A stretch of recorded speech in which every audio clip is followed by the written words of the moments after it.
c'est d'accepter... Est-ce que recevoir un ordre, c'est d'accepter d'être manipulé?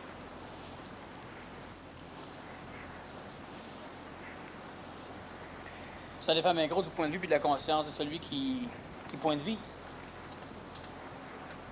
Parce que de toute façon, l'humain qui refuse un ordre est manipulé, puis l'humain qui accepte un ordre est manipulé. Sauf que tu choisis le manipulateur. Accepter un ordre, c'est plutôt choisir qui va te manipuler, ou qu'est-ce qui va te manipuler.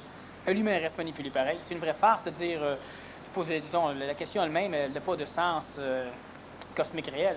Puis, est-ce que tu peux être un meneur quand même si... Mais le meneur est totalement manipulé. Le général qui dit « Passez par la gauche, puis rentrez-leur dedans », pourquoi il leur dit ça? Ben, c'est parce qu'il y a un trou de ce côté-là, puis s'il passera par la gauche, il va perdre. Il est manipulé.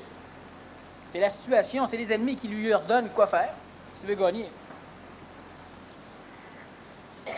Je vois le monde avec des yeux spirituels et pourtant la réalité de cette perception est présente. Comment faire tomber le mur spirituel sans faire sauter l'ego qui croit réel, la coloration de la vision du monde qu'il perçoit? La question qu'on devrait poser, c'est est-ce que cette vision spirituelle vous nuit? Si elle ne vous nuit pas, on s'en fout. Si elle vous nuit, on va tomber tout seul. Si le soleil crée l'organisation interne et le désordre externe, est-ce que les trous noirs créeront le contraire? Sinon, pourquoi et quel est le rôle du trou noir? Le trou noir, c'est un soleil qui est extrêmement bien organisé, qui en est rendu à un point tel où la structure d'organisation fait que même la lumière, avec sa célérité, ne parvient pas à s'y échapper. Un trou noir, c'est un soleil. C'est un soleil qui conserve sa lumière. Donc, la lumière, il la crée et il la ramène vers lui. Le trou noir engendre, à un moment donné, peut engendrer des étoiles de neutrons, des étoiles au noyau de fer. Et à un moment donné, de toute façon, ces phénomènes-là finissent par éclater et en projetant partout dans le phénomène intersidéral tout ce qui servait de constituant à l'étoile même. Il y a quelques trous noirs qui ne peuvent plus éclater parce que leur masse est tellement imposante que la gravité, la courbure de l'espace-temps autour d'eux est d'une courbure telle qu'elle fait 360 degrés, elle est parfaite, c'est un cercle. Et qu'est-ce qui se passe dans un trou noir? Eh bien, on pourra en parler. J'en ai déjà parlé un peu sur une conférence, à un moment donné, une conférence spéciale, mais ça échappe un peu. On peut y revenir si on a du temps vers la fin de cette partie-là. Ça échappe un peu à ce que j'aimerais qu'on fouille aujourd'hui. Est-ce qu'on se dirige vers une société où il y aura des robots qui vont prendre la place de l'homme afin que l'homme ne travaille plus? Si oui, est-ce que ça mettrait l'homme dans une position où il deviendrait riche?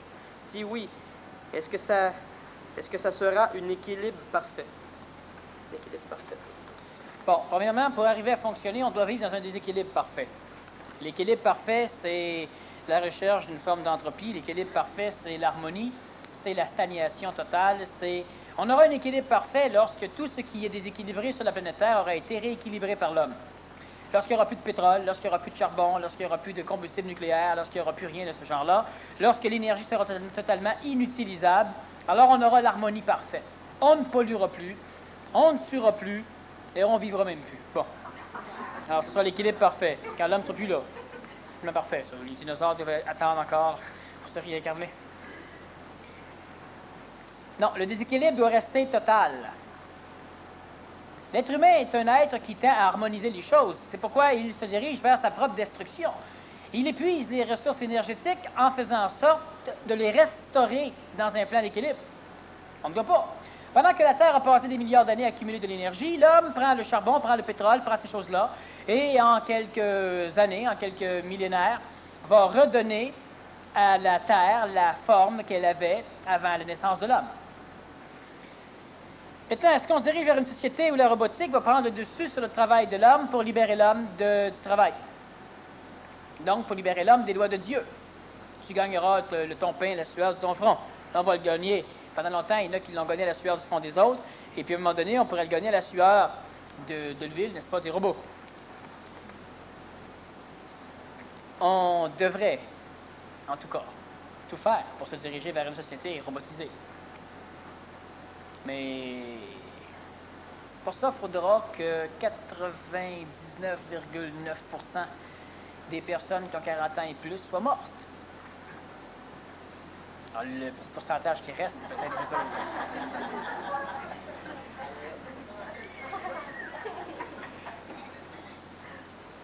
Pourquoi? Pour la simple raison que tous ceux qui détiennent le pouvoir du monde ont 40 ans et plus, et ce sont ceux et celles qui refusent en majorité le neuf. Il y a des exceptions, évidemment, ceux-là, c'est correct. Comme il y a quelques jeunesses qui n'ont pas d'affaires là. Mais il faudra donc attendre. Et ceux qui ont 30 ans, avant que les 40 ans et plus disparaissent, vont avoir 40 ans et vont être colorés. Alors, la roue doit avancer de 10 ans en 10 ans, ce qui nous donne, pour que, si l'humanité ne se détruit pas avant, pour avoir une société robotisée, il faudrait 60 à 80 années pour bien faire les choses. Maintenant, ça n'empêche pas des gens civilisés de se réunir et de former des petites micro-sociétés robotisées. Ça ne vous empêche pas d'avoir une maison super robotisée si à un moment donné, vous avez l'argent qu'il faut pour. Mais la question est une société de robotique. C'est autre chose. Avec des automobiles qui se conduisent tout seuls, tu n'as plus de volant, plus rien. Tu sais où tu vas, ils t'amènent là. On parle d'une société robotisée. Plus besoin de policiers. Parce que quand un voleur va rentrer dans une banque, il ne sortira pas. La banque va être robotisée. Donc, c'est logique. S'il y a encore des animaux humains de cette espèce qui recherchent la facilité. La création est un accident, de par sa définition. Un accident est ordinairement malencontreux. Est-ce que quelqu'un ou quelque chose avait intérêt à ce que la création ait lieu ou n'ait pas lieu? Bon, j'ai expliqué aussi assez souvent que la création était un accident du point de vue de tout ce qui était créationnalisé, de tout ce qui est à l'intérieur de la création. Ce n'est pas un accident du point de vue de ce qui est à l'extérieur de la création parce que la création n'a jamais existé. Les gens créatifs me semblent plus ouverts aux idées neuves. Est-ce vrai? Non. Ce qu'elles en font, c'est autre chose. Non, les gens créatifs ne sont pas ouverts à des idées neuves. Les gens créatifs, ils sont créatifs, c'est-à-dire qu'ils ont l'illusion d'être créatifs. Maintenant, pour être créatifs, il faut conserver la meilleure impression de leur créativité. Ils ont besoin de voler le maximum d'informations d'autrui. Et là, on dit qu'ils sont ouverts. Ah oui. Soyez compositeur de chansons, vous allez rencontrer un gens créatif. Allez lui dire qu'est-ce que vous avez composé. Le web va être ouvert. Puis si vous prenez 6 mois avant de sortir votre chanson, elle va sortir sur un autre nom. Son nom. Il est créatif, il est ouvert. J'habite plusieurs corps par jour. À quelle vitesse je quitte un corps pour être dans l'autre?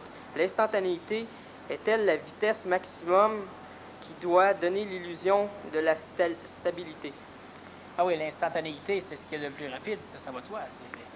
Plus vite que l'instantanéité, on retourne dans le passé. C'est la frontière maximum. Si on se déplace avant de s'être déplacé, c'est qu'on est mémoriel, donc on est déjà plus lent. Alors, plus vite que l'instantanéité, c'est déjà se ralentir. Lorsque l'ajusteur de pensée devient opérationnel, sert-il en même temps de rectificateur d'événements? Y a-t-il un lien entre ta parole juste et l'événement juste? Est-ce interactif?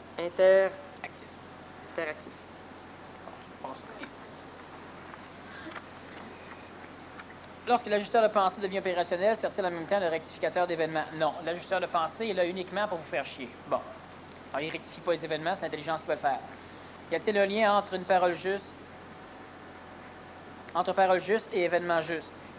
Non plus. Les événements sont toujours justes, c'est-à-dire qu'ils sont toujours en fonction de ce qu'ils sont eux-mêmes. Une parole juste est une parole qui devrait être ajustée en fonction de l'intelligence qui veut la manipuler, donc qui oblige le récepteur à ne jamais être capable d'interpréter. Une parole juste et une voix juste oblige la structure atomique à réagir à l'intentionnalité apparente cachée derrière le centre laryngé. Celui qui a une parole et une voix juste a la faculté de guérir les corps physiques, a la faculté d'ouvrir les portes sans que personne n'y touche, la faculté d'obliger quelqu'un à faire quelque chose que son ego ou l'astral ne veut pas qu'il fasse, il a la possibilité de traverser les murs, etc., etc., etc. Parole et une voix super juste, c'est le verbe. La relation déborde-t-elle sur autre chose? Non. Est-il juste de dire que la marque de ton faisceau est le verbe? Bon, je m'étais jamais posé la question, c'est une bonne question. Puis-je tâter de la question?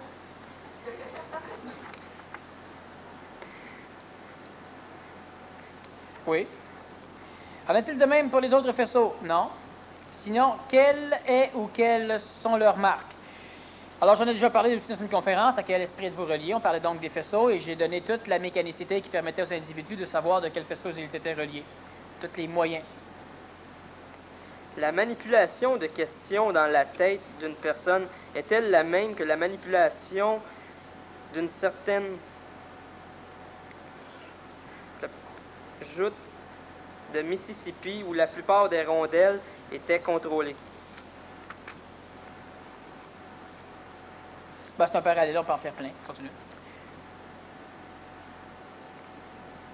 Est-elle sous-entendue par la même intelligence, par le même ajusteur collectif? Vous savez qu'est-ce que c'est que de déléguer? Ceux qui ont des entreprises savent quelle est la grosse problématique dans le délégage. Vous dites, amène-en 8. L'individu part, il délègue. Il dit, il faut l'amener 8 fois. L'autre, il part, il prend 8 individus, puis il leur dit, amenez-en toute une fois. Chacun part. Là-dedans, il y en a 2-3 qui se disent, il faut l'amener une fois. Mais je connais le boss, quand on va y avoir amené, il faut qu'on aille en chercher d'autres, comment prendre 2 de suite. Il y en a d'autres qui se disent, je vais aller au restaurant, il ne faut pas être présent, il n'a pas dit que c'était urgent. Il y en a un autre, lui, il se casse la gueule en s'en allant. Et etc., etc. L'intelligence, quand elle dirige à travers l'astral, elle délègue. L'astral délègue à travers l'homme. Alors évidemment, lorsque l'intelligence est exprimée par l'homme dans la finalité de son expression, ce n'est pas nécessairement en correspondance avec ce que l'intelligence avait voulu. L'ajusteur de pensée, c'est un canal qui est un pont, qui saute par-dessus un paquet de délégués, qui ajuste la pensée en replaçant des filtres, en ajustant surtout au niveau de la parole. Lorsque l'être humain parle dans sa tête, il s'instruit.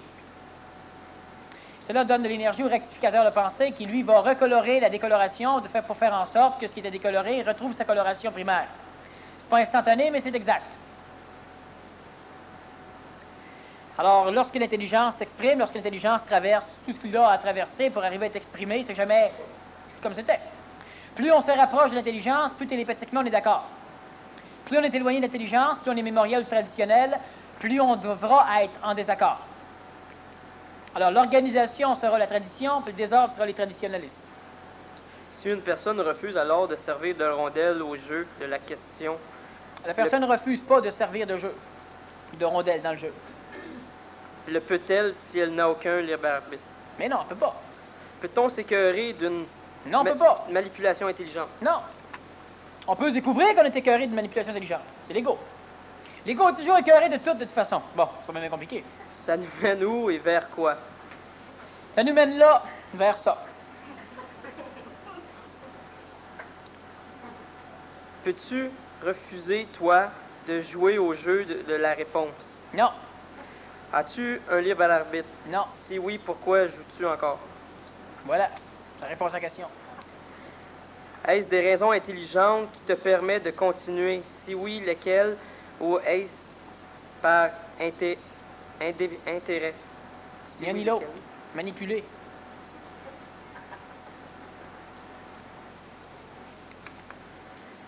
Est-ce l'antimatière? Est-ce que l'antimatière est la même chose que le rien? Non.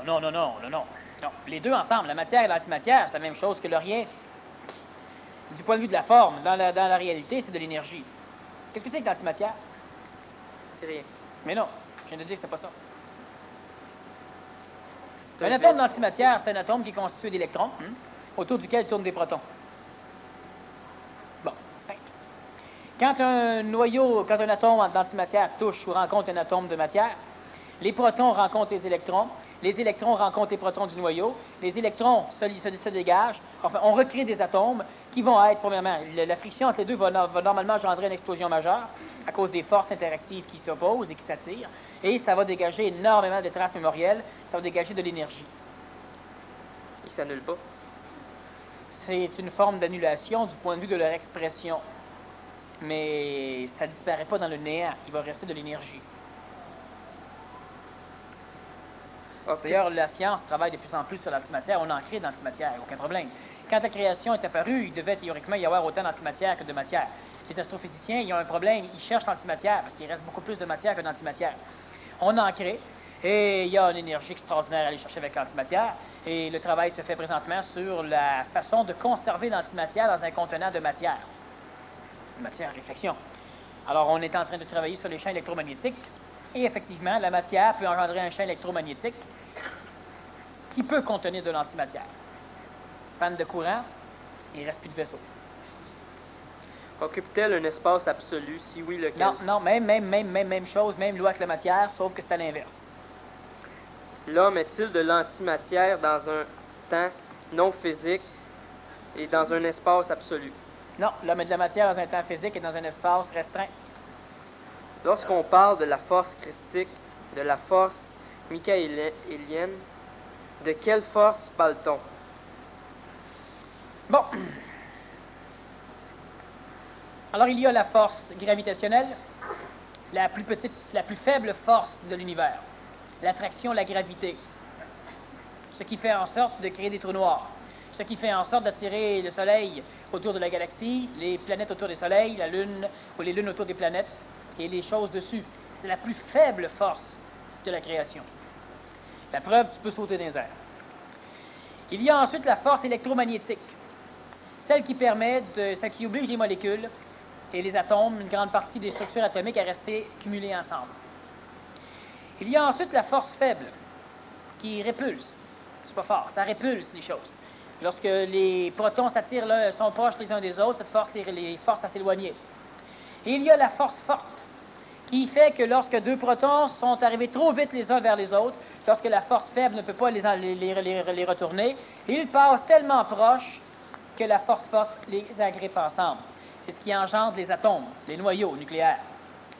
C'est ce qui va aussi maintenir à l'intérieur, avec l'intermédiaire de phénomènes comme les gluons, tout ce qui va structurer les nucléons, tout ce qui constitue le système atomique, et non pas l'atome. Cette force-là, c'est la plus dure, la plus difficile à briser. C'est pourquoi, quand on arrive à faire une explosion thermonucléaire en fission, ça dégage énormément d'énergie, c'est l'énergie qui sert, ça dégage la lumière, on restructure les choses, et c'est ce qui demande le plus d'énergie déjà pour le faire. On se sert de projection d'électrons, de photons ou de neutrons pour arriver à scinder des noyaux. La force christique est une force qui est beaucoup plus puissante que la force forte qui est connue par les astrophysiciens. La force christique, c'est une force qui a la faculté d'assembler la lumière, l'énergie et la matière. La force christique, elle se trouve elle-même à l'intérieur des constituants des quarks. Quarks qui, constitués ensemble à travers différentes forces, vont engendrer toutes les formes de nucléons, les mésons, les leptons, etc., qui, structurés ensemble par une force échappatoire de la force christique, la force michaélienne, va devenir la force forte. Et il y aura des résultantes, force faible, il y aura la force électromagnétique, force vitale, et il y aura la gravité, qu'on appelle aussi l'attraction, qu'on représente dans la structure astrale comme étant l'amour. Être attiré par quelqu'un, être attiré par quelque chose, avoir des affinités, de l'affection, c'est de notre action. Une gravité comme la Terre, elle aime la Lune, elle aime le Soleil, elle tourne autour. Alors la force christique est une force qui engendre le phénomène quarks, qui permet la gestation de tout le système atomique et finalement tout ce qui va en découler jusqu'à l'homme, au niveau du point le plus haut de la complexité dans la pyramide de l'organisation. Alors on peut parler longtemps, c'est des questions intéressantes, ce sujet c'est intéressant. Ont-elles un lien avec les forces melchisédiennes? Non, la force melchisédienne, ce n'est pas une force, c'est un emmerdeur. Un Melchisédek, c'est un catalyseur d'évolution, c'est-à-dire que c'est un espace-temps différent. Bon, on va essayer de dessiner quelque chose. Alors, il y a la Terre. Disons notre Soleil. On vit sur un Soleil. Le Soleil est ici. Ma tête, c'est un Soleil. Sa tête, c'est un Soleil. Il faut peut-être beaucoup d'imagination, là. Surtout pour ce bord-là, en tout cas. Bon. Deux soleils. Quand je le regarde, je le vois. Mais si la lumière passe dans un canal qui passe par ici et longe le mur de la salle pour arriver vers lui, la distance entre nous deux sera déterminée par le temps que va prendre la lumière pour parvenir du centre de ressource à mes yeux, le récepteur. Si je décide de faire un vaisseau spatial pour voyager de mon soleil à son soleil, je vais voyager en fonction de tout ce que j'aurais établi à partir de sa position lumineuse. Alors je pars. Et je fais le tour de la salle. Mais continuellement, je le vois. J'ai l'impression d'aller en ligne droite, je le vois. Mais pour continuer à le voir, je dois corriger ma route. Pour rester dans le canal photonique. Et je vais en réalité faire le tour de la salle. Un Melchisedec, c'est simplement un pont. Présentement, je le vois, et c'est ça que je vois. Mais il y a un pont entre lui et moi, c'est un Melchisedec. Un vaisseau spatial qui voyagerait dans ce qu'on appelle l'hyperespace, donc dans la force melchisédienne, devrait partir. Exactement, je me dirige vers lui, ça veut dire qu'immédiatement, je ne le vois plus. Parce que je viens de sortir du canal photonique. C'est un peu compliqué, mais c'est comme ça. Alors, je dois maintenant fonctionner à partir de données, beaucoup plus intuitives que photoniques, pour voyager sans jamais le voir. Jusqu'à un moment donné où, dans mon vaisseau spatial, dans mes écrans, je vais voir des étoiles que je n'aurais jamais vues. Parce que leur canal n'était pas dans le canal qui me menait à son soleil. Et à un moment donné, tout disparaît et sa tête apparaît. Je suis arrivé. Mais ça m'a peut-être pris à la vitesse ordinaire d'un vaisseau spatial, disons à 35 km à la seconde, la vitesse des fusées, ça m'aura peut-être pris 2 ans. Alors qu'à la vitesse de la lumière, 300 000 km à la seconde, ça m'aura peut-être pris 3 générations. La force melchisédienne, c'est un peu la même chose. C'est un redresseur de temps, ou un courbeur différent, qui permet à des substances évolutives en gestation, qui permet de l'intelligence de la lumière, de ne pas avoir à suivre un trajet courbé par l'espace-temps, mais qui peut travailler dans un phénomène melchisédien, un hyperespace, pour partir d'un centre émetteur et arriver plus directement à un centre récepteur, ce qui, dans la structure d'évolution conventionnelle, va catalyser l'évolution, va donc lui permettre d'atteindre un état temporel différent de ce que les autres auront eu, dans un état temporel dirigé par une rectification ondoformique, pas ondoformique, mais ondoïque, une forme courbée de l'évolution des phénomènes énergétiques lumineux, donc de tout phénomène énergétique qui arrive dans le contexte de notre planète. Alors, un Melchisedec, ce n'est pas une force, c'est un rectificateur de force, un rectificateur de courbure, qui permet des énergies lumineuses, donc de l'intelligence, de l'évolution, de partir d'un point d'émission et d'arriver plus rapidement à un point récepteur, même si tout le reste du cheminement devra parcourir dans l'ensemble le canal qui, normalement, est engendré par la courbure spatio-temporelle. Autrement dit, un individu dans son corps physique ne changera pas trop. En grosso modo, il aura à vivre le même phénomène, mais sa conscience aura changé parce que l'énergie n'aura pas passé par ce qu'on appellera la courbure de la vie, c'est-à-dire les 25, 75, 100, 125 ans de courbure qui te sont nécessaires pour parcourir ta naissance à ta mort ou à ton salut. Le Melchisedec n'est donc pas une force comme on la conçoit. Présentement, est-ce qu'il y en a sur la Terre des forces melchisédiennes? Ils s'en viennent. Ils s'en viennent. Qu'est-ce qu'ils s'en viennent faire? Il y en a eu comme ça qui se promènent, là, mais du point de vue de l'efficacité, ils s'adaptent présentement du point de vue de l'efficacité, de la rectification de... Quoi, ça s'en vient. Ça s'en vient maudit pour ça. Puis leur rôle? Le rôle, c'est ça. Faire en sorte que, quand je te parle, au lieu que ça fasse comme ça avant qu'ils comprennent, que ça prenne 2 ans, eh bien, ça comprend tout de suite. Donc, ça va agir comme un genre d'intervention extraterrestre?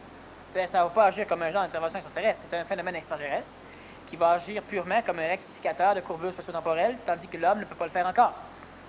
Tu peux, toi, décider de cheminer vers le centre source, mais vu que tu n'as pas encore la masse pour courber différemment le temps et l'espace, échapper ce qui existe déjà, le Melchisedec, lui, est un canal qui s'étend. Maintenant, il y a un problème. Une force melchisédienne va faire en sorte... Bon, ça s'en vient. Ça me bouille dans la tête, à un moment donné, de faire un séminaire tome 2 de Daniel Kemp. C'est bizarre à dire, surtout comme on le dit. Un séminaire où, justement, on va...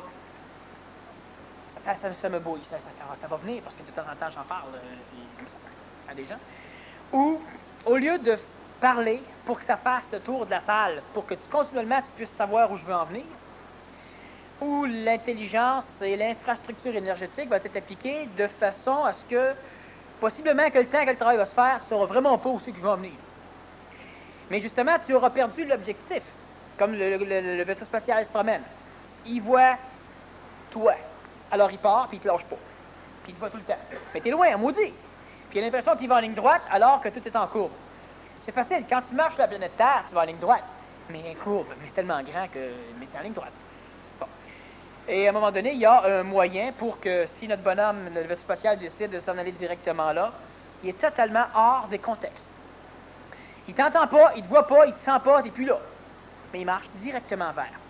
Et quand il va réintégrer le faisceau qui arrive chez toi, là, il va retrouver l'état qu'il recherchait au départ, mais au lieu d'avoir pris tout cela ici au complet pour aboutir, il va avoir pris un chemin, une mécanique totalement folle. Du point de vue de l'ego, une mécanique qui n'a aucun sens. Mais ça va de toi, tous les points, toutes les données pour que ton ordinateur puisse fonctionner servent à rien, là. Il n'est plus dedans pantoute. Alors, il y a des forces melchisédiennes qui s'en viennent. Les Melchisédek, c'est fait pour servir l'homme. Est-ce que ça a un lien avec la télépathie? Non. Mais ce sera beaucoup plus rapide que la communication habituelle. Pourquoi? Parce qu'il y aura des rectifications au niveau de l'ego, au niveau de l'astral. C'est vibratoire. C'est supra-vibratoire. C'est vibratoire, ça va de soi, mais c'est une atteinte directe à l'ego, non pas par le cheminement qui normalement est prévu par l'ego. Autrement dit, au lieu de marcher, pour parler à l'ego, au lieu de fonctionner comme on le fait présentement, à partir d'une structure ajusteur de pensée, mental, intellectuance, rectificateur de pensée, ajusteur psychologique et ego, et bien souvent avec l'aide de l'intellect même de l'individu, où tu lui demandes de légiférer un peu sur ce qu'on vient de lui dire. Tu lui dis, le libre arbitre n'existe pas. Puis il va te dire, ben voyons, non, ça existe, crime, j'ai décidé que je venais au séminaire. Puis là, tu lui dis, t'as pas décidé. Puis là, tu essaies de lui pondre. Puis par la logique, il finit par arriver à s'instruire que merde, c'est vrai, ça n'existe pas. Mais le punch n'est pas puissant dans l'ego. Mais évidemment, le travail, une communication melchisédienne se fait uniquement avec un individu qui est capable de la supporter. Ça peut être neuroniquement et psychologiquement extrêmement dommageable pour un individu qui n'est pas prêt. C'est pour ça que je ne peux pas travailler comme ça. Est-ce qu'il y a un lien avec l'intelligence qui descend des différents plans? Ben, ça va de soi qu'il y a un lien avec l'intelligence qui descend. Et l'intelligence va... Laquelle est plus haute? La force melchisédienne ou non l'intelligence qui... La force melchisédienne n'a pas de hauteur. Et elle est plus efficace dans un contexte de communication de force d'intelligence. Elle n'a pas de hauteur. La force Melchisédek n'est pas intelligent. Ça permet la communication plus directe d'une information, mais ça n'informe pas. Donc, elle va travailler pour l'intelligence. Autrement dit, si j'aurais communiqué melchisédiennement avec toi, tu aurais déjà compris. Hein?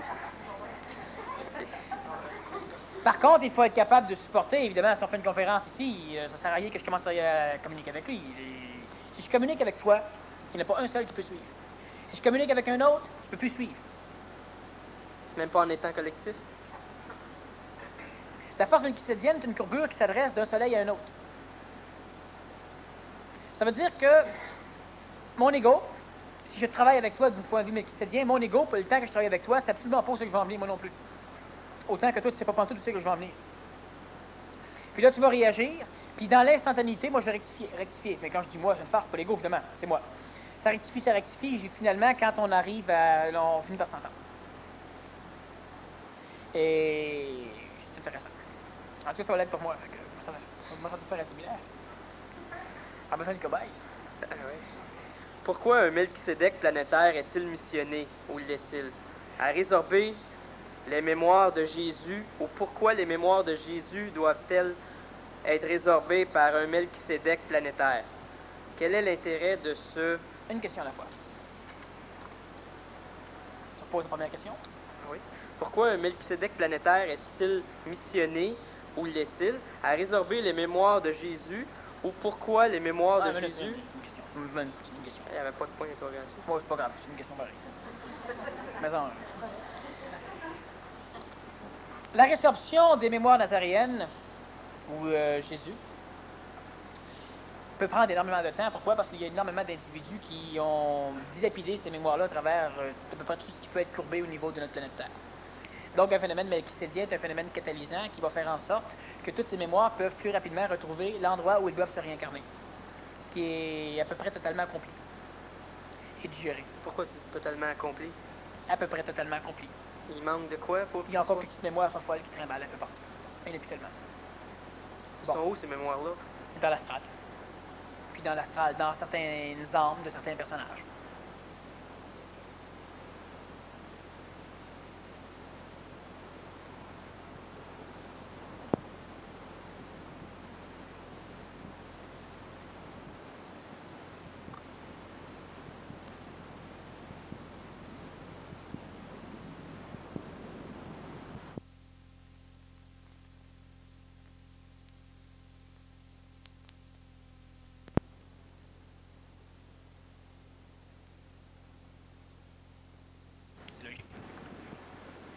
Et le Melchisédek, même s'il n'a pas de mission, il a une fonction. Il est attaché à un ordre, il est attaché donc à exécuter. Les forces melchisédiennes, du point de vue des hiérarchies, il fallait pas le dire, parce que j'ai toujours été contre les hiérarchies, ça me fait hiérarchiser. Bon. Alors les hiérarchies, les Melchisédek sont totalement en dessous des forces michaéliennes. Donc elles sont exécutoires. Elles ne sont pas missionnées, elles sont fonctionnelles. Et un Melchisédek, j'ai déjà expliqué qu'un Melchisédek planétaire se formait à partir du refus d'un être humain d'accepter sa fusion avec son double éthérique. À un moment donné, on pourra en reparler de ce phénomène-là. Et les Melchisédek qui refusent deviennent des serveurs. Pas des serviteurs. Des serveurs De l'homme, de l'intelligence, de l'évolution, de l'ascension, de Michael, de Jésus, du Nazaréen. En veux-tu d'autres? Non. Pourquoi les mémoires de Jésus doivent-elles être résorbées par un Melchisédek planétaire? Pour la simple raison que c'est un corps physique planétaire qui doit les résorber, donc le Melchisédek doit être suffisamment ajusté au corps physique planétaire de façon à pouvoir avoir l'expérience pour que la résorption se fasse en fonction de la psychologie de l'âme, en fonction des mémoires de Jésus, en fonction du corps physique qu'il va le recevoir et en fonction d'un contact avec un ajusteur de pensée qui, lui, doit s'expérimenter au contact de la structure planétaire pour empêcher qu'il y ait une prise au sérieux, qu'il y ait différentes mécanicités qui font en sorte que la résorption ne se fera pas. Ça va être résorbé jusqu'à un nouveau éclatement. C'est ce qui ne doit pas se faire. Donc, un Melchisédek planétaire est un humanisé, suffisamment humanisé.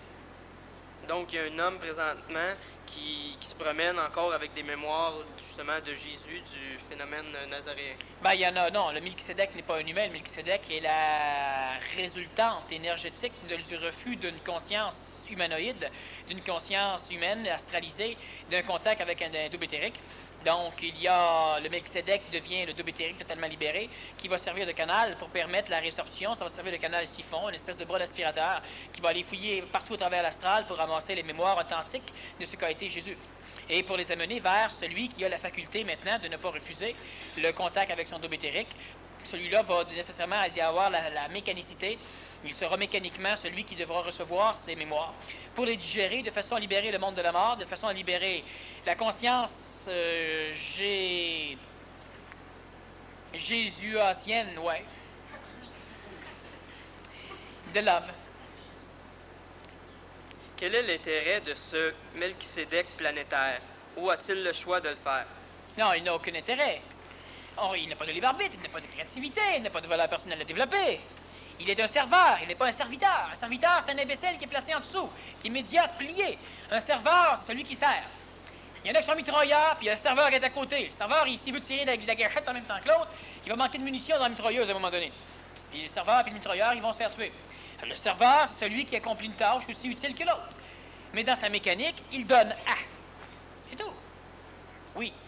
Je vois que les mémoires jésuasiques vont être totalement... En réalité, c'est géosienne, on peut Géosienne. dire, qui est le terme plus exact. OK. Est-ce que ça va avoir un effet sur la religion catholique? Ah oui, ça va avoir un effet sur bien les choses. Quels effets? Désastreux, Qu'est-ce que la religion va extraordinaire, merveilleux, fantastique, épeurant, débile, yark. faire? Est-ce Ça que dépend la des points de vue. religion va exister encore? Est-ce que la religion Ah, la catholique religion, ça va encore? exister encore. La religion va exister tant qu'il va y avoir des religieux. C'est-à-dire combien de temps? Quelques centaines d'années. Mais dans ce qui est annoncé comme Apocalypse, on annonçait la fin, entre autres, les prophéties de Malachie. Il annonçait que la religion... Qui était Malachie? Malachie. Il y avait mal quelque part. C'était qui? Il y avait mal. C'était quelqu'un qui a fait des prophéties sur toutes les papes. Il les a volés, hein? C'est des prophéties de Malachie. De là vient le mal. Oui, oui, il a prophétisé que le pape, le dernier pape, se ferait ramasser par les culottes. C'est ça. Et que la religion, il vendrait tous les biens de la religion. Est-ce que ça peut avoir un lien avec ce que tu parlais? Ça va décentraliser la religion, mais ça ne l'annihilera pas. Donc, il va y avoir des gens qui vont continuer à pratiquer quand même. Ah oui, La non. religion. Ceux qui vont dans les églises, la majorité qui ne savent même pas c'est qui Jean-Paul II, puis ils continuent à prier pareil. La majorité de ceux qui vont dans une église ne prient même pas le même Dieu. Ils prient ensemble. Oui, mais il y a quand même un égrégore qui tient tous ensemble. Absolument, absolument, absolument. Mais ça va décentraliser, ça va sectariser les choses, mais ça n'éliminera pas la religion. C'est pas parce qu'on va tuer le pape et qu'on va vendre son trône que du jour au lendemain, la Bible n'aura plus de réalité pour la majorité des chrétiens. des catholiques et de tous les autres. Alors, non, ça va décentraliser. Il va y avoir beaucoup de petits papes.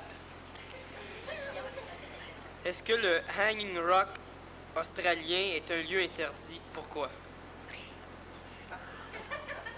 Hey, ça, c'est la question, mon ami.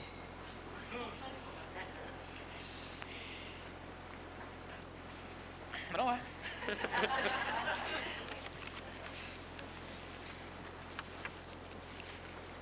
Ah bon. Est un lieu interdit. Pourquoi? Quel continent il y a eu à l'emplacement actuel de l'Australie? Bon. Ce n'est pas un lieu interdit. Mais c'est pas un lieu interdit. C'est un lieu interdit, dans le sens des lieux interdits, comme la conférence des lieux interdits.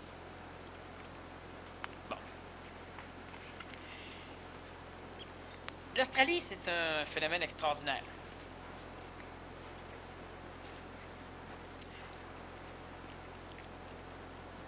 Bon, il y a beaucoup de choses à dire sur l'Australie. On va revenir. Comment faire cesser... L'Australie, il y a un voyage bientôt que je vais peut-être faire en Australie, là, justement, pour aller enquêter. Alors, je peux même parler de ça, on ne sortira pas de la soirée ici, là. Comment faire... Mais juste comme ça, pour le plaisir, il y a 2-3 entrées sous le continent australien, il y a un continent caché sous l'Australie, il y a proche de là des portes qui sont tributaires de l'île de Pâques, qui sont similaires à ce que les pyramides de Khéops, Képhren et Mykérinos devaient servir, et qui protègent Lhasa, la capitale qui est à l'antipode de l'île de Pâques, Lhasa, la capitale mondiale du bouddhisme au Tibet, et maintenant c'est atténué. Et il y a les Pitjantjara, les fils de l'intérieur en Australie, qui sont absolument géniales pour la simple raison qu'ils vivent encore totalement archétypés aux structures néolithiques, c'est-à-dire qu'on a énormément de peuplades en Australie qui sont typiquement australopithèques, même s'ils ont même des formes, des ondes de forme biologiques cro-maniennes. Et c'est une région formidable pour aller relire l'histoire de l'humanité depuis la Lémurie, date où l'Australie a été créée, et aller jusqu'à aujourd'hui. On a créé l'île Sainte-Hélène ici, là, mais il y en a qui ont créé. En tout cas, c'est extraordinaire comme... Est-ce qu'il y a une énergie particulière? Ah, oui, plusieurs énergies particulières. Sauf qu'il y a plusieurs choses. Il y a beaucoup de mecs qui vont mettre les pieds en Australie et qui vont rien voir. Parce que ça dépend de qui visite. Moi, quand je visite, ce que je trouve, c'est pas ce que les gens ont trouvé avant. Puis quand je l'ai trouvé, ben, ça vaut pas la peine d'y aller. Mais la chose, c'est d'être là quand j'y suis.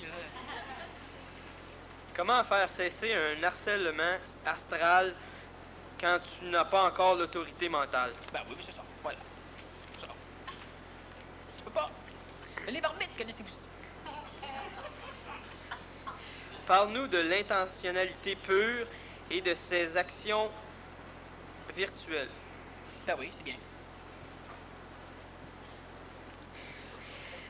L'intentionnalité est-elle une qualité de l'intentionnalité pure? Non. Peut-on qualifier On peut. autrement l'intentionnalité pure? Oui. Si oui, comment? Ben, en disant les choses. Comment l'homme peut-il cerner ou discerner l'instantanéité pure de l'intentionnalité pure? C'est différent, cerner et discerner. Discerner veut dire éliminer d'un cercle. Ressortir. Cerner veut dire entourer. C'est intéressant, mais c'est extrêmement important. Pas sur notre papier. Parce que tu lis des questions une après l'autre. Parle-nous, on l'a vu. Bon. Comment... oui. Ça va bien. Parle-nous de l'intentionnalité pure et de ses actions virtuelles. Quand je ne réponds pas aux questions, c'est parce que l'individu devrait être capable de se répondre. Les questions se court-circuitent elles-mêmes. Parle-nous de l'intentionnalité pure et de ses actions virtuelles. Si c'est virtuel, cela veut dire que ça apparaît pas, que ça a failli. Et c'est ça l'intentionnalité. Tout le reste est de la réactionnalité. Alors, dans le système des mots, dans le système... tout cela, c'est... Parler de l'intentionnalité pure en fonction des choses virtuelles, avec une phraséologie qui n'est pas virtuelle, qui est mémorielle, ça permet de faire triper l'ego. Ce n'est pas correct pour comprendre. On ne peut pas le faire avec le langage conventionnel. Avec un langage d'oiseau, on peut y parvenir. Avec un langage télépathique, évidemment, c'est beaucoup mieux. Pas comme ça. C'est pour ça que j'ai pas voulu répondre là. C'est que c'était évident. Virtualité, intentionnalité, c'est impeccable. L'homme, dans sa finalité, est-il absorbé par l'omniprésence, l'omnipotence, l'omniscience? Reste-t-il conscient de cela ou devient-il cela? Explique. Il ne reste pas il n'est pas conscient de rien. Pourquoi? Parce qu'il devient cela. Je vais finir les papiers. C'est répondu, mais on pourra expliquer un peu plus. Le cerveau de l'homme a besoin de mots pour comprendre, et lorsqu'on arrive au niveau de l'intentionnalité pure, les mots n'existent plus car hors de... Parce qu'on n'a plus besoin de comprendre. C'est uniquement pour ça, c'est l'ego qui a besoin de comprendre. Alors il prend l'énergie, puis il la formise. Il crée des formes avec. Et avec ces formes-là, il arrive à contenir des choses, d'autres énergies, de l'information. Et l'information, tant qu'elle sert à informer l'humain, elle ne sert pas à l'énergiser. Elle énergise peut-être un peu, mais elle ne sert pas à l'énergifier. Quand l'humain est suffisamment énergifié, construit l'énergie, alors il a de l'information énergétique qui est de l'expression même de ce qu'il est. Il n'a pas besoin de mots, il ne parle plus. Donc quand il parle, il faut des mémoires qui parlent des humains. Mais il n'a plus besoin de parler, il ne pose plus de questions, il ne se répond plus. Sa vie est extrêmement plate. Merveilleuse. L'homme cessera-t-il d'être réactionnel lorsqu'il fusionnera au rien? Lorsqu'il se fusionnera au rien. Non, il ne se fusionnera pas au rien. C'est l'ego qui pense que c'est rien le tout. Mais l'homme sera plus réactionnel, l'homme sera plus manipulé lorsque l'homme sera plus un homme. Les Melchisédek sont-ils des êtres réactionnels? Font-ils partie ou jouent-ils Ils ne jouent pas. le rôle de la mécanique? Il n'y a rien qui joue dans l'univers. Rien qui joue, rien qui fait semblant, on n'a pas le choix. Vous jouez, c'est parce que vous n'avez pas le choix. Mais vous ne jouez pas. Le Melchisédek, c'est un pauvre Yob qui est pogné à faire couler de l'énergie sans jamais pouvoir y goûter, sans jamais pouvoir y boire. Job, le personnage de la Bible est-il un être qui a su développer sa simplicité? Non, c'est un être qui était simple. Dans le sens Saguenay-Lac-Saint-Jean du terme. Par ce processus, a-t-il atteint le monde morontiel, le monde supramental? Job vivait dans une époque où les corps physiques étaient beaucoup moins densifiés. Il y a beaucoup d'individus à l'époque qui avaient accès à des choses que vous allez avoir accès plus tard. Mais ils ne pouvaient rien faire avec ce qu'ils avaient accès. Job, c'était bien, mais c'était... S'est-il déjà réincarné? Ah oui, plus qu'une fois. L'est-il aujourd'hui? Si oui... Minute, une question à la fois. Bon. Est-ce que Job est réincarné aujourd'hui? Il y a un paquet de mémoire de lui, mais il faut que j'aille fouiller pour savoir comme ça, là. L'instrumental, il ne sait pas, lui, c'est des annales akashiques. Il faut qu'on fasse tout le tour des annales akashiques de la planète Terre, tout le monde astral au complet, puis où est-ce qu'il manque de Job, on dit oui. S'il y en a beaucoup, on dit non. Alors, s'est-il réincarné? C'est en réincarnation, mais il n'est pas encore réincarné, il cherche.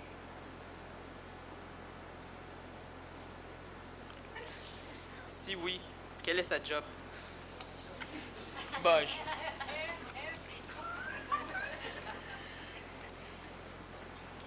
Es-tu conscient de savoir instantanément ou bien sais-tu consciemment que tu sais que tu es conscient? Bien, moi, la relire et la comprendre, moi aussi. Es-tu conscient de savoir instantanément? Non, absolument pas. Ou bien sais-tu consciemment que tu sais ce que tu es conscient? Oui. Quelle différence y a-t-il entre le savoir instantané et la conscience? La conscience, c'est un phénomène qui est astralisé. La conscience, c'est un phénomène qui permet d'objecturer. C'est un phénomène, la conscience, qui nous permet de pouvoir diagnostiquer l'état et l'étendue de notre savoir par rapport à l'absence de savoir par rapport au reste. C'est la conscience. Lorsque je parle, j'ai accès à un savoir instantané, ce qui fait que je n'ai accès à aucune conscience. L'être est-il conscient de savoir? Non. Et sait-il qu'il est conscient? Oui. C'est pas paradoxal. Ben, ça l'est peut-être, mais c'est ça. Alors, quand je parle, quand on me pose la question, je vérifie si je suis conscient en restant vivant. Donc, je sais que je suis conscient. Mais je sais que mon ego n'est pas conscient. Mais tout le temps que je parle, je n'ai pas besoin de me poser la question de savoir si je suis conscient ou pas conscient. Bon. Plus de questions, là? Non. On parlait de l'Australie? Oui. On va en revenir. Ah, t'es fait, hein? Bon, l'Australie, tu planifies un voyage dans le but de quoi? Je planifie pas de voyage, pas tout. Mais tu vas aller faire un voyage bientôt. Bon, bientôt. En Australie. Qu'est-ce que tu vas aller faire? Bon, ben, je vais aller. C'est des possibilités. Qu'est-ce que je vais aller faire là? J'ai aucune idée, j'ai pas encore été. Je vais pas le savoir quand je vais revenir. Mais l'énergie qui baigne, là, bon, tu dis que tu la vois différemment de ceux des autres qui mettent le pied là. Bon, qu'est-ce que tu vois différemment de Mais ceux qu'est-ce qui que mettent les le pied autres... là, ils amènent toute leur coloration avec eux autres. Alors, ce qu'ils voient, c'est une farce. Bon, il y a dans le système planétaire encore des choses qui échappent à la majorité de l'humanité, parce que l'humanité a toujours l'impression qu'elle joue. C'est évident que l'homme ne peut pas avoir accès, l'homme n'a pas accès à tous les phénomènes de conscience encore. Moi, je parle de bien des choses qui sont que l'ego apprend, que l'homme apprend, que la femme apprend, mais l'humain n'a pas encore accès dans une conscience instantanée, donc dans une instantanéité de conscience, une conscience sans conscience. L'humanité, l'homme n'a pas encore accès à ce genre de choses. Quand je visite un pays, que je visite le nord du Québec, que je visite même Montréal, ou que je visite l'Australie, le Pérou ou d'autres régions de la planète, nécessairement ce que je fais là échappe totalement à la conscience de ceux qui sont là, sauf ceux qui sont avec moi. Alors je peux rencontrer un touriste qui ne comprend rien à rien. Quand il va avoir fini, il va encore moins comprendre ce qu'il comprenait avant. Mais il y a des régions sur cette planète qui font partie de l'ésotérisme, de l'occultisme énergétique. Ce sont des régions qui canalisent de l'énergie, qui compensent énergétiquement, qui sont trop organisées et qui engendrent de désordre dans certaines régions. Donc, en allant à ce point-là, on peut siphonner un peu cette énergie-là, ce qui engendre un désordre, une déstabilisation locale, permettant d'orchestrer une organisation ailleurs, transposition. L'Australie, pour moi, c'est intéressant parce que ça me permet d'aller fouiller à travers différents phénomènes réincarnationnels qui me constituent, des petites parties de rien du tout, qui ont aussi été des prémices de ce qui est arrivé par la suite sur différents continents à l'échelle de la planète, en l'occurrence l'Égypte, en l'occurrence l'Amérique du Sud. L'Égypte et l'Amérique du Sud ont eu une incidence sur le nord de l'Europe et l'Amérique du Sud sur l'Amérique du Nord. Et par la suite, les Nords se sont rejoints entre eux. Alors en Australie, il y a la possibilité en Australie de faire une descente aux enfers avec son corps physique. Pour celui qui peut, évidemment. Alors, il y a donc effectivement la possibilité en Australie de rencontrer... vous rencontrer la descente aux Crocodile Dundee, mais la descente aux enfers avec un corps physique se fait consciemment? Ah oui, absolument.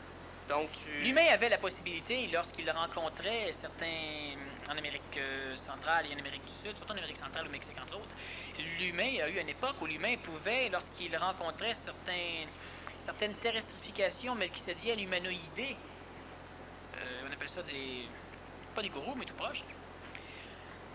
Et par l'intermédiaire du peyote, l'humain avait la possibilité, avec son corps physique, de faire cette descente aux enfers. Et ce que Castaneda a tenté de faire, il a réussi un peu. Il y a d'autres personnages aussi qui ont fait ce genre d'expérience au Pérou et un peu ailleurs.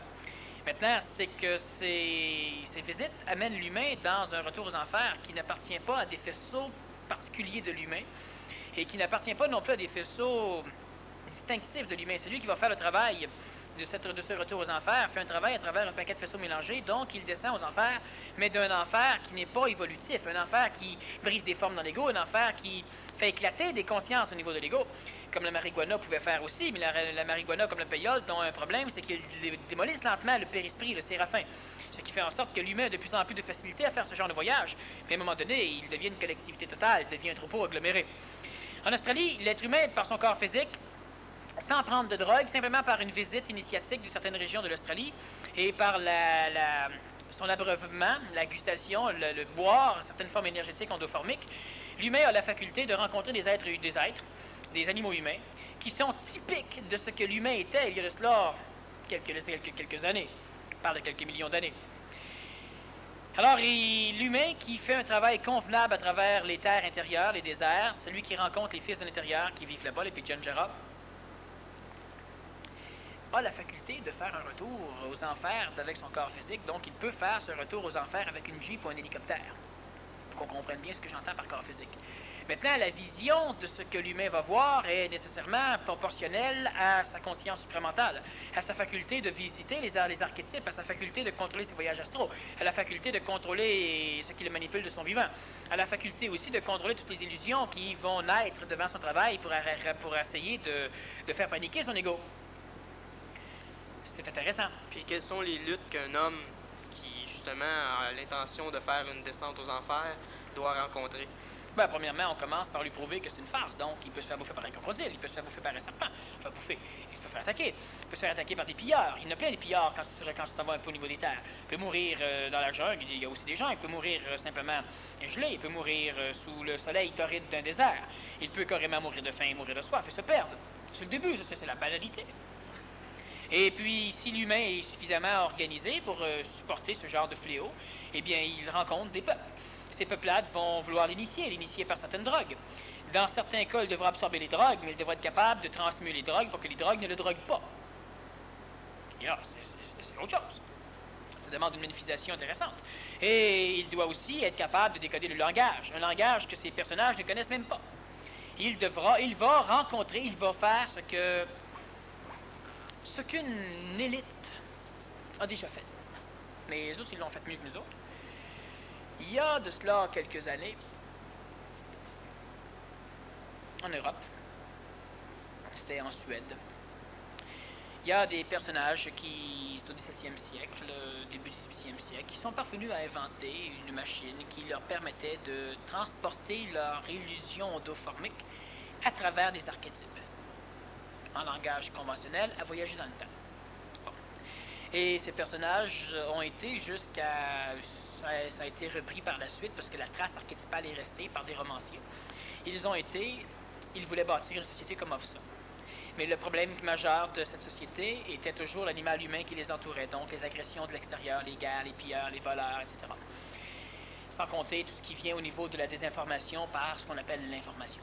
Alors ils ont transporté dans le monde du passé, à l'époque des dinosaures, suffisamment de matière structurée pour reconstruire une société dans ce monde. Alors, est-ce que les autres, ils ont eu la solution à leur problématique était que si l'animal humain est le problème majeur, la meilleure chose pour construire une société nouvelle, c'est de la construire là où il n'y a pas d'humain. Et là où il n'y a pas d'humain sans radiation, c'est avant que l'humain existe. Alors, ils ont créé une société qui existe encore, qui porte un nom, qui a servi les légendes par la suite. Son nom, c'est Thulé. Et elle existe dans une terre verte qui est au Groenland, dans un passé. Alors, il y a aussi une base militaire américaine qui s'appelle Thulé. Bon, mais ça, c'est américain, c'est la guerre, Thulé. C'est bon, c'est pareil. C'est pas pareil. Alors, en Australie, on a la possibilité de faire un peu ce retour. Il n'y a pas de dinosaures. Les dinosaures, il y en existe un peu dans le Pétain, il en existe un peu en Afrique. Et on a la possibilité de rencontrer les hommes des cavernes et de faire une descente lentement. On parle aux enfers. L'enfer, c'est simplement les mémoires archétypales de notre monde. Alors, il y a la possibilité, avec un corps physique, de faire ce retour. Et si l'individu a une conscience suffisamment instantanée dans sa vision supramentale, avec une décoloration par anégoïsation suffisamment complétée, il y a la faculté de vivre avec ces individus-là des choses que les individus eux-mêmes vivent dans leur quotidien, mais des choses que les individus n'arrivent même pas à conscientiser. Alors, réellement, il fait un retour dans le passé. À part d'une initiation, une descente aux enfers, ça apporte quoi? Ben, ça apporte quoi? Des souvenirs, si tu veux en ramener? Ça donne absolument rien. Ben, à part ce que ça donne, non, ça donne rien. Donc, il y a d'autres choses à faire quand même. Ben, à part l'initiation, tout ça, oui, tu peux y aller, les prendre en photo. Tu peux te faire suivre, tu peux ramener... Dans la jungle, au Pérou, les bonhommes, les indigènes, ils nous faisaient des démonstrations avec des grosses sarbacanes. Alors, ils tiraient une petite aiguille en plein dans une cigarette. Les touristes ont des cigarettes. En plein dans une cigarette à 20-30 pieds. Et après ça, qu'est-ce qu'ils vendaient aux gens? C'était des sarbacanes longues de même. Une sarbacane, ça mesure 6 pieds, 7 pieds. Une sarbacane d'1 pied, 1 pied et demi, tout croche, tout bouché. Avec des oiseaux, avec des pierres à la place des yeux, puis tout ça. Tout ce que finalement, on t'empêche de rentrer au Canada. Bon. Donc, que tu achètes puis que tu repères en sortant de douane. Mais remarque, c'était des Péruviens qui visitaient, mais quand même. L'individu qui s'en va dans ces régions-là peut faire la même affaire, peut revenir avec un paquet de conneries. Mais il y a une nuance majeure entre t'asseoir là et respirer l'onde de forme. C'est plein d'émanations de vapeur du passé qui traînent là, qui ne demandent qu'à être respirées. La respiration va nécessairement venir affecter le sang. Le sang étant affecté, l'astral va le lire. L'astral le lisant, tu fais une descente aux enfers. Et c'est pas une drogue. Mais l'humain qui vient là, je prends des photos. Est-ce qu'il y a d'autres endroits sur la Terre qui... Oh oui. Comme? Le Québec. Québec. Oui, il y a encore beaucoup d'hommes de cavernes ici. Il y a l'Amazonie, le plateau du Mato Grosso, entre autres, où il y a des géants qui vivent là, il y a des cyclopes qui vivent encore là. Il y a une partie des Rocheuses où on peut rencontrer encore des vestiges assez intéressants de certaines choses. En l'occurrence, les Sasquatch. Il y en a au Manitoba, il y en a un peu ailleurs, là, mais disons que dans les Rocheuses, il y a des régions très, très, très particulières qui sont vachement intéressantes. Il y a le Tibet, parce que je dis je vais en Australie, peut-être je vais aller dans l'Himalaya aussi, on ne sait pas encore. Il y a le Tibet. Mais je ne parle pas d'aller à la capitale Lhasa, tu vas là, prendre l'eau toilette, prendre une douche. Là. Bon, après ça, tu t'en vas dans l'Himalaya. Dans l'Himalaya, il y a une région intéressante aussi, où il y a des individus qui ont fui. Il y a plein de choses comme ça à faire chier l'occidental. Parce que l'occidental aimerait vivre ce genre de choses-là, mais son corps physique ne lui permet pas de rester là. Il faudra que l'occidental, il faudra que le supramentalisé, que le conscientisé crée lui-même sa propre structure, son propre monde, sa propre humanité, sa propre société. Alors on peut faire des visites par voyage astral, on peut faire différentes choses comme ça. Dans le passé, à Tulé, c'est autre chose, mais dans l'Himalaya, il y a une société qui existe encore, qui est extrêmement chaude là-bas, parce qu'il y a des trous, il y a des sources d'eau chaude qui viennent du centre, enfin, qui viennent de sous la terre, qui se forment de geysers. Cela engendre des nuages, des vapeurs, qui sont totalement repoussés par les nuages de froid qui sont là. La chaleur n'arrive pas à traverser cette compacité de nuages, et cela crée des microsystèmes, des microclimats écologiques qui permettent à une végétation très luxuriante de pouvoir vivre. Et il n'y a pas d'insectes, il n'y a presque pas d'animaux, sauf ceux qu'on a amenés, et il y a des humains qui vivent là aussi. Mais l'occidental qui va là ne peut pas vivre là, parce qu'il n'y a pas d'informatique là.